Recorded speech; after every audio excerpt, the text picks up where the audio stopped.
यह है कैमूर जी अर्थात भभुआ।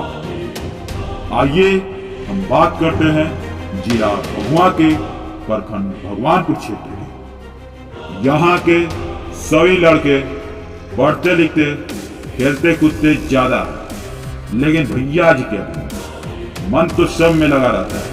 तभी तो भैया जी को इन लोगों से भूख पिला।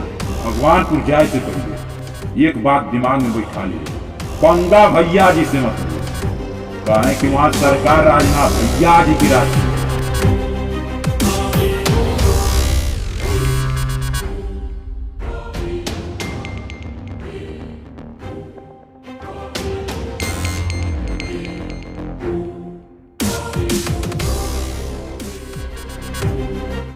बड़ी दौड़ सुबह सुबह नाश्ता पानी करके आयल बानी, ससुरा दिमाग खराब कर देला।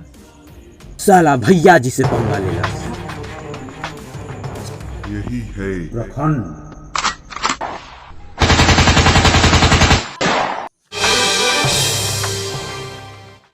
भगवानपुर।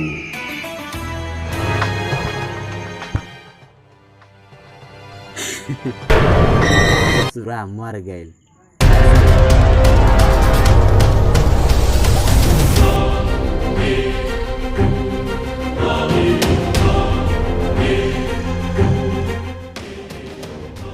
भगवानपुर में ऐसा कोई गांव नहीं जहां भैया जी का अधिकार न चलता हो।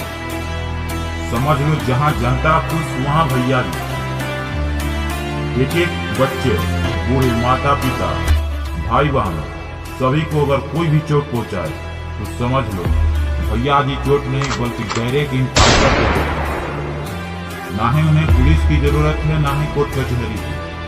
समझौता भैया जी के पास है। तब समझ लीजिए पंगा भैया जी से मत लीजिए। यह है भगवानपुर का इतिहास।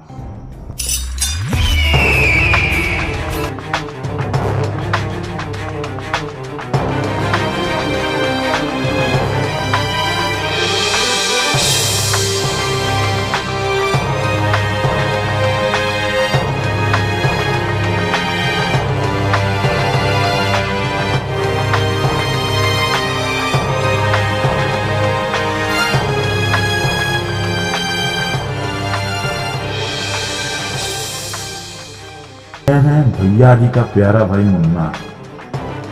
बहुत ही ध्यान देकर भैया जी उन्हें आगे बढ़ाकर मुन्ना खातिर एक बजाज की कंपनी खोली। ये बहुत ही शरीफ है, लेकिन जगह जगह पर ये भी किसी गुंडे की बात से कम नहीं है। देखने में तो बहुत ही हैंडसम है, पर बहुत ही खतरनाक है।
भैया जी 10-12 गाड़ी से और 15-20 गुंडों से नहीं डरते हैं। बाबू भैया जी से इज्जत से बात किया करो। कहें कि इज्जत उसी को देते हैं जो गांव समाज को इज्जत देता है, और जो गांव समाज का इज्जत लेता है उसे भैया जी इज्जत नहीं बल्कि बेइज्जत करते हैं। ना उन्हें धमकी से डर है, ना ही किसी गुंडे की बात से। बस भैया जी को भगवानपुर क्षेत्रवासियों से प्यार है। भाई जी का कोई भी भाई मुंडी नहीं है, अपने आप को सभी मुंडी है, लेकिन छोटू से पंगा लेने का नहीं बाबू। पढ़ाई इतना किया है कि पागल हो गया है, हिसाब से छोटू मुंडी है। भैया जी को हाथ अगर कोई दिखा दे तो सोच छोटू को रहा जाएगा कि नहीं।